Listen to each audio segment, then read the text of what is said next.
Merci de nous avoir rejoints, Laura Pouget. Merci d'être avec nous. On va voir qu'après les armes, l'Ukraine a besoin d'hommes et c'est à l'étranger que Kiev veut aller les chercher. On va voir avec vous ce que représente cette manne des Ukrainiens aujourd'hui exilés qui ne se précipitent pas forcément pour revenir combattre, Laura, mais pour défendre leur patrie.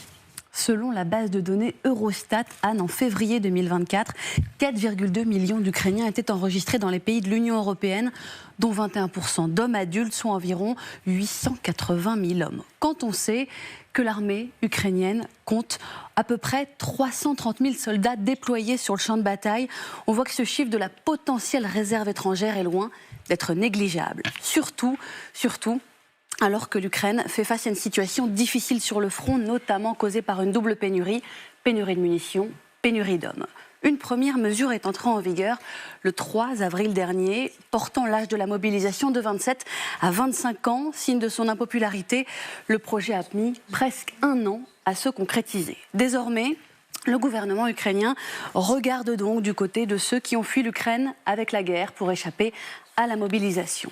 D'après les chiffres d'Eurostat, la plupart de ces exilés se seraient installés en Allemagne, premier pays d'accueil ukrainien avec plus d'1,2 million de réfugiés, suivi de la Pologne et de la République tchèque. La France n'est qu'au 15e rang des 27, vous le voyez ici.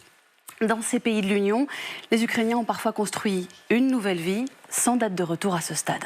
Alors, la question que l'on se pose, Laura, c'est est-ce que cela va suffire pour les faire revenir, ces futurs combattants ? Pour vous répondre, Christophe, expliquons d'abord ce qu'elle signifie, cette suspension des services consulaires. Si vous n'avez plus accès aux services consulaires, cela veut dire que vous ne pouvez plus faire enregistrer vos actes d'état civil, naissance, mariage, décès, ou encore que vous ne pouvez plus renouveler vos documents d'identité. Le ministère des Affaires étrangères ukrainien suspend tous les nouveaux dossiers pour les hommes de 18 à 60 ans.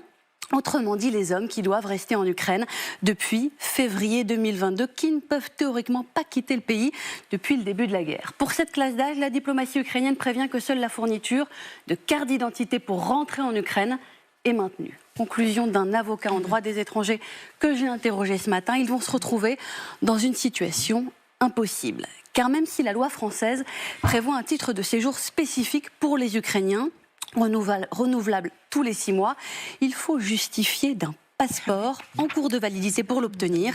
Plus de passeport, plus de titre de séjour. C'est un moyen de contrainte sur les hommes en âge de se battre en leur compliquant la vie à l'extérieur du pays. Dixit Mathieu Audin, cet avocat en droit des étrangers.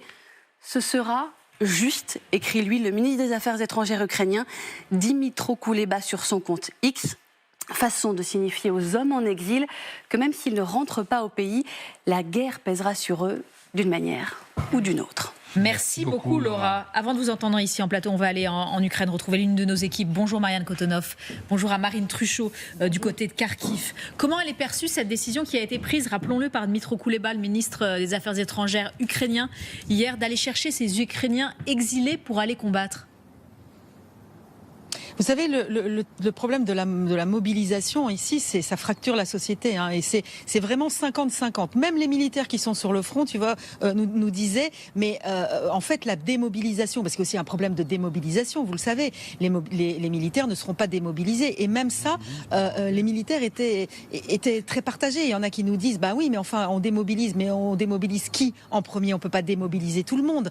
D'autres qui disaient, écoutez, ça sert à rien parce que nous, de toute façon, on ne va pas voir arriver des gens mobilisés qui ne sont pas motivés, qui ne savent pas se battre, qui n'ont pas du tout envie d'être là, ça sera même plus dangereux. Donc vous voyez, c'est une vraie fracture de la société. Il y a même un sondage qui est paru très récemment, c'était début avril, disant que 54% de la population était contre une mobilisation forcée, et même disait que ces expatriés, comme on les appelle, le gouvernement lui les appelle les escrocs, qui sont donc dans des pays étrangers, qui se sont réfugiés dans des pays étrangers, ne devaient pas revenir, avaient raison de rester là. Donc on voit bien une grosse fracture là de la société. On est à 50-50 vraiment du pour et du contre. Merci beaucoup Marianne Kotonov d'avoir été avec nous. Grand merci également à Marine Truchot qui vous accompagne. Solène Rioux, vous les connaissez bien, ces Ukrainiens. Vous allez repartir sur le terrain dans quelques temps. Encore une mesurette de la part du pouvoir ukrainien.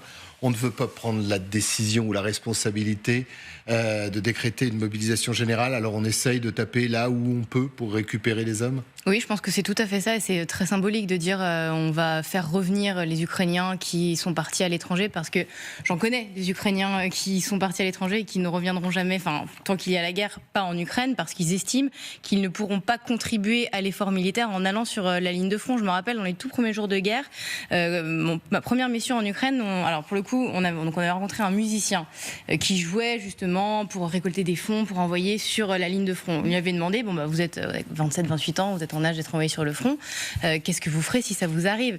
Et il nous avait dit, mais regardez-moi, je fais 60 kilos tout mouillé, qu'est-ce que vous voulez que je leur apporte moi sur le front? Alors le général pourra très bien expliquer qu'il n'y a pas que la ligne de front où on est avec l'infanterie à combattre avec les armes, évidemment. Il y a aussi des positions qui sont beaucoup plus à l'arrière, il y a aussi gérer la logistique, gérer l'électronique, etc. Donc ça, éventuellement, ce sera des postes sur lesquels ces hommes qui ne se sentent pas capables de prendre littéralement les armes pourraient être affectés. Mais ceux qui ont fait le choix aujourd'hui, depuis 2 ans, de vivre dans d'autres pays, et majoritairement, on l'a vu avec Laura, de l'Union européenne, ça m'étonnerait que cette déclaration ou même ces contraintes ne les fassent revenir aujourd'hui en Ukraine. Je ne pense pas qu'ils vont avoir un éclair de génie et se dire « Ah bah oui, je vais aller me battre sur le front », d'autant qu'aujourd'hui, la situation est particulièrement compliquée. Et même s'il y a eu ce paquet et ces 60 milliards d'aides américaines, ça, je suis persuadée qu'en revanche, ça peut en motiver certains qui sont en Ukraine à se dire « Bon, et qui sont en Ukraine. Qui sont en Ukraine, mais à revenir en Ukraine, j'y crois pas.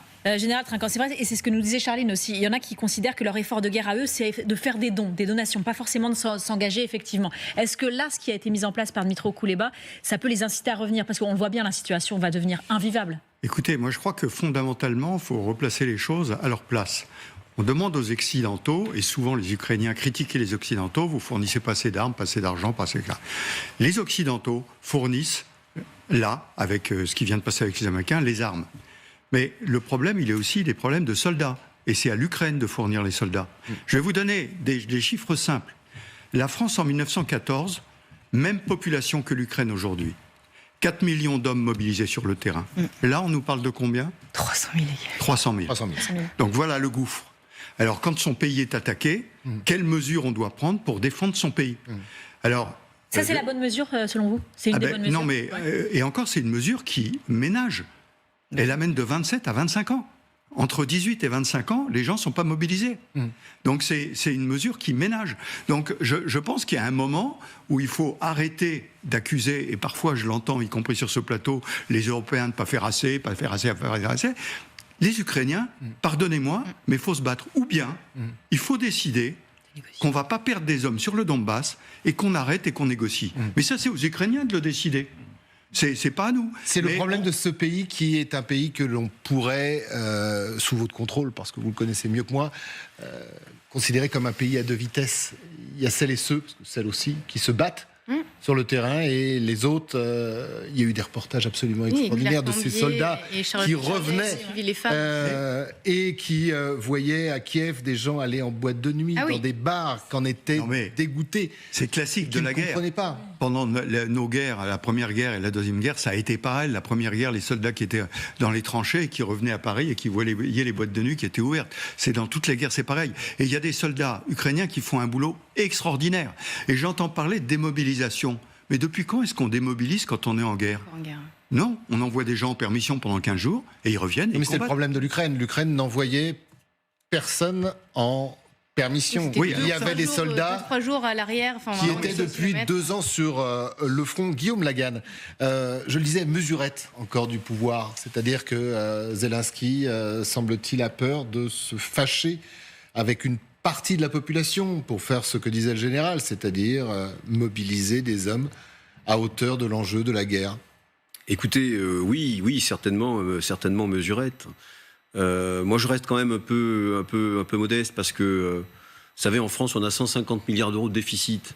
Tout le monde nous dit, pourquoi est-ce qu'on ne revient pas à l'équilibre? Vous voyez, la moindre petite mesurette en France, ça déclenche des foudres de tel ou tel secteur de l'opinion. Or là, on ne demande pas à des gens de réduire leurs petits revenus, on leur demande quand même de risquer leur vie. Donc on imagine quand même aussi, parce que l'Ukraine, finalement, c'est différent de la France, mais pas tant que ça non plus.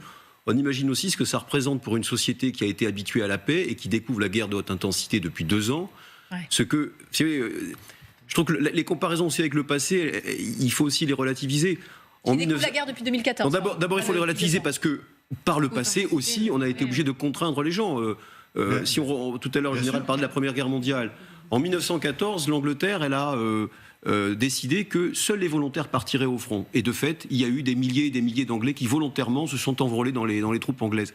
Et puis en 1916, au bout de 2 ans, ils sont quand même arrivés à la conscription parce que les Anglais volontaires, il n'y en avait plus. Donc là, la comparaison qu'on peut faire avec aujourd'hui, c'est que non seulement des volontaires, il n'y en a plus, mais qu'à la différence des Anglais de 1914-1915, ils ont tous les jours sur leur téléphone portable des vidéos qui leur montrent des soldats ukrainiens en train de se faire exploser, tuer, hacher en morceaux. Enfin, il faut quand même imaginer, ce conflit, à ma connaissance, est le premier de l'histoire à être aussi visuel. Ouais. Et franchement, je dirais, en tant que Français, vous vous rappelez l'hystérie il y a quelques semaines en France quand on a commencé à dire mais peut-être qu'on va envoyer des soldats français qui, je le rappelle, sont des professionnels, donc des personnes qui sont par nature volontaires et entraînées à ce type de... Et alors là aussi, sur les mêmes plateaux, on disait mais ça c'est pas possible, on va pas envoyer des Français se faire tuer en Ukraine. Donc je suis tout à fait d'accord avec l'idée qu'il faut que les Ukrainiens s'engagent. Ou l'émotion, pardon, je précise, ou l'émotion également quand nos soldats tombent sur le champ de bataille. On l'a vu avec Barkhane. Bien sûr, absolument. Et ces hommages. Absolument. D'ailleurs, c'est une vraie question qui peut se poser en France quand on se rappelle. Là, vous parlez de Barkhane, moi je remonte à l'Afghanistan, Ouzbin, où il y avait, c'était quoi, 8-10 soldats qui étaient morts, malheureusement, en même temps c'était une opération de guerre. Ça a fait un barouf pas possible, et depuis, les opérations militaires en France sont suivies heure par l'Élysée, avec chaque fois la question de savoir est-ce que, oui ou non, on va perdre un soldat, parce qu'on sait que l'opinion, elle est très sensible. Alors, on parle de ça, nous, et on voit les Ukrainiens qui, au bas mot, ont perdu, je ne sais pas, peut-être des dizaines de milliers de soldats. Des villes comme, je sais pas, Agen ou Bergerac sont complètement... Vous voyez, c'est l'équivalent de la perte d'une ville comme ça. Donc, c'est difficile de se mettre dans la peau de Zelensky aujourd'hui quand il est face à cette population et qu'il leur dit, ou qu'il voudrait leur imposer cela. Je termine juste en disant, en même temps, je ne vois pas tellement d'autres solutions. Et moi, je pense que ça va poser pour nous une question, c'est que là, finalement, on voit les Ukrainiens prendre des mesures de nature consulaire pour contraindre leurs ressortissants. Mais on pourrait très bien imaginer, ça s'est fait avant la Seconde Guerre mondiale, on pourrait très bien imaginer d'envoyer des gendarmes français pour dire « Monsieur, vous êtes Ukrainien, vous rentrez en Ukraine ».